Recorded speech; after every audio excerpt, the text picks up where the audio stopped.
Tumingin ka ng gabi, ikaw ay mag-isa. Yung loneliness, yung depression, yung sadness, yung pag-uulmihan ng anxiety. Si God lang kaya mag-feel ng burden. First time ko po ito sasabihin sa kalsada, alam ko ay actually diagnosed clinically depressed. Nagpa-therapy ko. Sobrang gusto ko talaga nakakalimutan. Kasi lahat ng bagay meron ako makatunalan ko. It's truly an illness. Minsan hindi mo alam kung saan nanggagaling. Pagod, lungkot, hormones.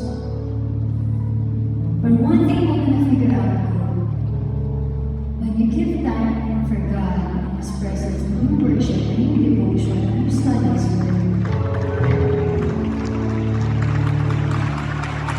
hindi mo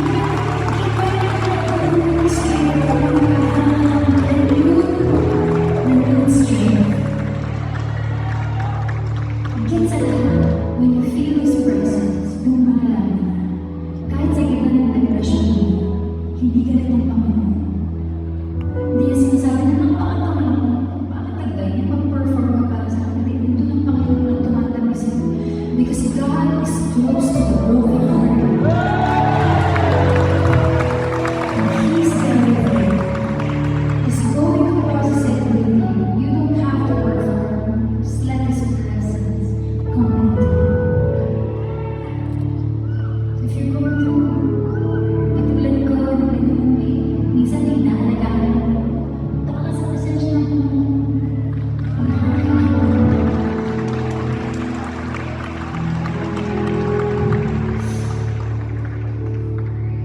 And tonight, dahil walang maliwanag ako na today, is also about being grateful. So I would like to sing to you this song because I am so grateful. And I believe that when we position our hearts to be grateful, ang biyaya ng Panginoon sa atin emotionally, physically, mentally, will be overflowing.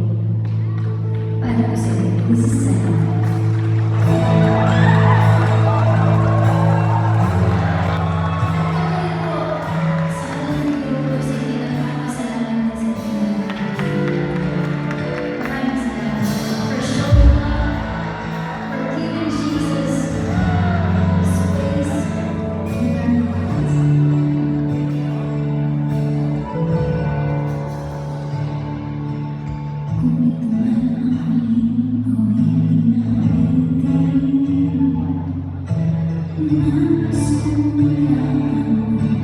Ika'y